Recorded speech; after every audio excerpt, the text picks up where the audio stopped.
Pour conclure, on est le 16 mai 2022, j'ai été invité pour mon anniversaire, on a parlé de mon livre et j'ai répondu aux questions tout en espagnol.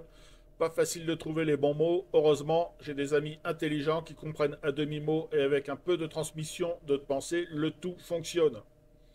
Tout cela m'a donné une autre idée à rajouter, comme pour en rajouter une couche, si jamais tu n'as pas compris ce que je viens de dire dans ce livre.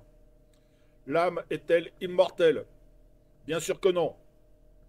Il faut aussi tenir compte de cet article, l'article numéro 22, la deuxième mort. Les âmes au sein de l'entité Dieu sont immortelles, oui, bien sûr. Mais les âmes encastrées dans la matière ne sont pas immortelles. Je m'explique. Dans la matière, le temps passe, ça tout le monde est au courant. La matière n'a qu'une durée limitée de vie. Comme chaque être vivant fait de matière sur cette planète, à un moment ou à un autre, les êtres n'existent plus et les âmes renaissent comme dans la nature. Certains arbres sont plus longs à disparaître, mais sur cette terre, tout finit toujours par disparaître puis renaître. Normalement, la matière est normale, la matière est ainsi faite. Un jour, le Soleil va devenir une supernova qui va engloutir la Terre et forcément détruire la Terre. Et un jour, l'univers qui est lui aussi un être vivant cessera d'exister. Il est même possible que l'univers s'effondre sur lui-même, comme l'indiquent certains scientifiques qui appellent cela le Big Crunch. Les âmes incarnées au moment de la moisson, qui seront encore présentes sur le plan de la matière et toujours dans le cycle des incarnations, seront-elles écrasées? Pouf, tu n'existes plus.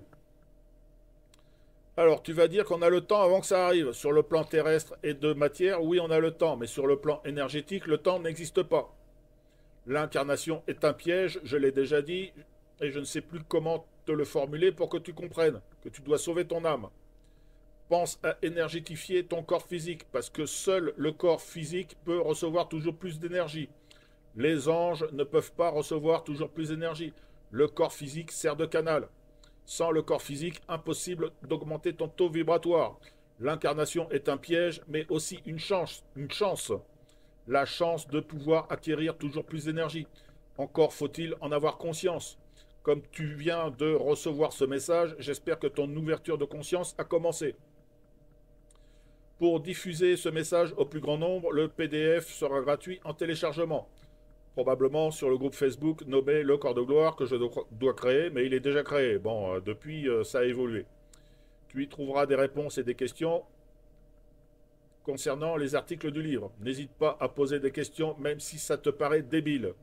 Je réponds à tout, je suis là pour ça. Une version en espagnol de ce livre est aussi en préparation. Oui, ça fait déjà des années que c'est en préparation et ça avance petit à petit, ça avance pas assez vite. Ça avance jamais assez vite. Ce qui me coûte quand même une petite fortune. Même pour préparer le PDF, ça coûte de l'argent parce que j'utilise les services d'une entreprise de PAO pour la mise en page. Enfin là, pour le coup, bref, j'en parlerai pas, mais ça n'a pas été réalisé. Pour la mise en page, que ce soit pro. La version papier sera disponible sur Amazon. Alors non, ce ne sera pas disponible sur Amazon. Juste la version PDF. Euh, merci de m'avoir lu comme un message que je laisse à ce monde de matière en espérant sauver au moins une seule âme. À bientôt, je l'espère, toi qui me lis, mon frère, ma sœur, au sein de l'entité Dieu.